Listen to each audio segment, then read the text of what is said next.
Hey YouTube, Arizona Gardener here. This is going to be part 2 of my tree foraging for the Screwbean Mesquite tree. In front of me here I have two different books that I use. The first one is The Sibley Guide to Trees by David Allen Sibley. And the second one was Peterson's Field Guide, Medicinal Plants and Herbs. Both of these describe the Screwbean Mesquite tree, and I kind of wanted to go over some of that first before we got into anything further.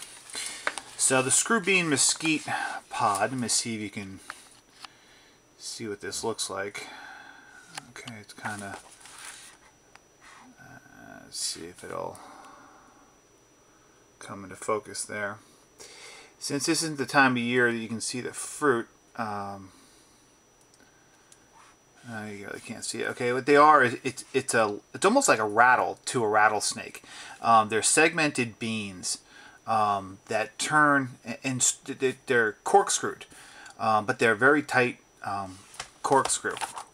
And it says this is a small tree or shrub from 20 feet tall, a maximum of 25 feet, spreading thorny tree like honey mesquite, but smaller, with much smaller leaves and very distinctive fruit. And that's what makes this tree different, because this is the only one that has this screwed type fruit. And if you look at the Peterson's guide, and this is on page 361 of the Western Medicinal Plants. Alright, you can probably see a little bit better there. You can see the segmented sections. Zoom out a little bit, see if that helps. There we go. So those are the segmented sections of the Screwbean Mesquite, and that's what makes it extremely different. If you look at this other page, this is what the beans of a honey mesquite would look like. They're just very long. They're not screwed in a corkscrew fashion, and the beans are segmented. So both of these books are utilized to identify the tree, and the beans are edible. So that's one of the things that the natives here lived on as one of their food staples in the desert. So when you come across a tree like this, you can harvest those beans and roast them up and eat them. So they are very good. The leaf pattern, just like any other mesquite tree, is a laddered type leaf structure, and there's leaves on opposing sides, just right next to each other, and they don't grow very tall. Now, what made them distinctive, besides their being, was the fact that you could utilize their thorns. Now, these are the thorns that we recovered from the last tree. And for reference, sorry about that. For reference sake, I'm gonna get my. This is one of the longer ones, and this one is 3 inches long. So that's a 3-inch thorn off of that tree. And this is, you can see the end is still rough. I haven't done anything with this yet. And if I slide these off, this is, let's see, a 2-layer of cotton. And if you notice, I can go straight through it, and there's no damage to that tip whatsoever. And I just went through 2 layers of this cotton material, this cotton rag. So it's very good for using as a needle. Now, what I like to do is clean them up and utilize them as a needle, or you can put them in. You can use them in spear tips for fishing, or animal traps. If you wanted to hook like a squirrel trap with a deadfall, and you put the spike under it to either put the food on, or you can use it to pin the animal down. But what I've done is I've made some other hooks. Now, these have been cut smooth and treated a little bit differently, and there's a hole that's been drilled through. So what we did, and there's 2 different methods you can use here, and this is just for stability and to prevent this thing from cracking. I took a hacksaw and cut this smooth. Now, the reason why I didn't use like a pair of wire cutters or snips or anything is because you try not to crush the end of the fibers, because if you do, you'll cause a split that'll run down the middle of your needle. The other thing I did with this is, after I cut it, I soaked the first, I don't know, probably 1/8 of an inch or so in crazy glue. I was really trying to make sure that this did not split. And I also treated the tip of this one in crazy glue. I actually soaked it in a little container of crazy glue to give me some rigidity. And this is a pretty hard needle. I mean, I'm putting quite a bit of force here, and this is not, it's not going to bend. Once these things dry out, they're extremely hard. So I have two different sizes, and all I did was I took a small, very small drill bit and drilled through, and I just used it by hand, just kind of like I am with this other thorn, and made my hole.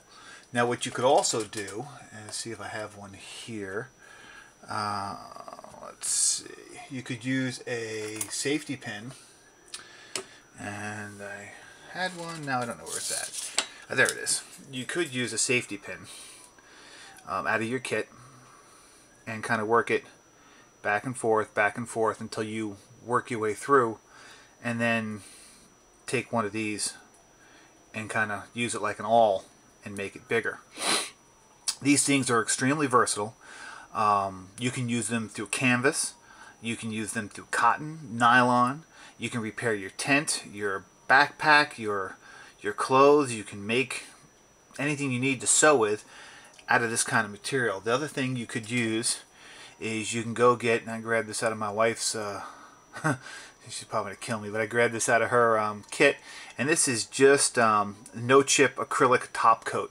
And what you could do is unscrew this out and pour some into a little container and do the same thing. You could even soak this entire end, or you could just coat the whole needle, just to give it some additional rigidity, especially if you're going to use it for sewing heavy materials like canvas and whatnot. You really want to keep the integrity of the tip, because once this tip starts to dull or bend over, it's not very useful anymore. The other thing you could do, like I was stating earlier, is you can be making some traps, or like a spear for fishing, where you have the points coming in like this, and you can use some of these smaller ones. I mean, this small one here only measures out, let's see, at 2 inches, and if you buried half an inch of this, you're gonna have 1.5 inches of exposed spike to get yourself some fish. You could use this also as a pin through like what they used to do on the teepees, where you can join the material together by pushing it through. And you can see I'm pushing pretty hard, and this is one of the crazy glued ones, and I have done 0 damage to that tip. It's nice and rigid, and you could pin the things through like that. So and that went through, by the way, that went through two pieces of fabric here. It wasn't just one. So they're pretty strong, and they are usable. And the good thing to add to your kit, you can see they don't take up much weight. Here's the standard Altoid tin. And what you can do is you harvest them, and I let these dry out for, I don't know, a week or two before I start messing with them. And you can tell the difference. This one is still kind of green, drying out, and this one is completely dried out. And you know, they don't sound too different, but it's more the green color. You want to see it turn completely brown, and then you know it's completely dry, and it's not gonna bend or break or anything like that. So I keep a whole bunch of them with me. Like I said, there's multiple purposes you can use them for. So just another item. And once the screw beans come into season, I will do a video on harvesting the screw beans, how to get the beans out of the shell and what to do with them. I think that would be an overall a very good video, especially out here in the Southwest. What I'm going to be looking to do here is doing some tree identification for foraging here in the Southwest.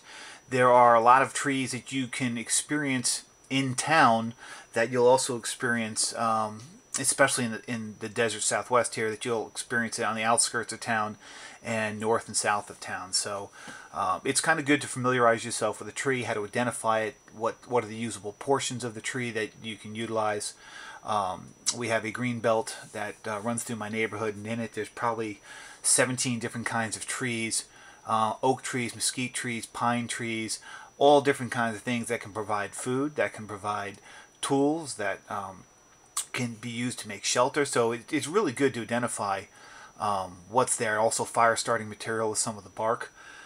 So, you know, it's something that's important. I don't think is covered enough, at least here in the desert Southwest, where water is extremely scarce and you have to usually carry in a lot of it, and you want to make sure you're prepared. So I'm going to start doing this tree series the next couple weeks. As I come across each of these trees, we'll do just a video review on each one, so you can see what the usefulness of the tree is, the food value of the tree, and we'll kind of go from there. So I'm going to do a little bit more bushcraft stuff on this channel as I've needed to do this more. I have been doing some more of the gardening and some of the other camping stuff, but want to get into some of the bushcraft work. So please feel free to leave a comment on the video. Let me know if you want to see something different, what you want to see. If you liked the video, didn't like the video, please give it a thumbs up if you can. And we'll see you on the next video. Thanks for watching.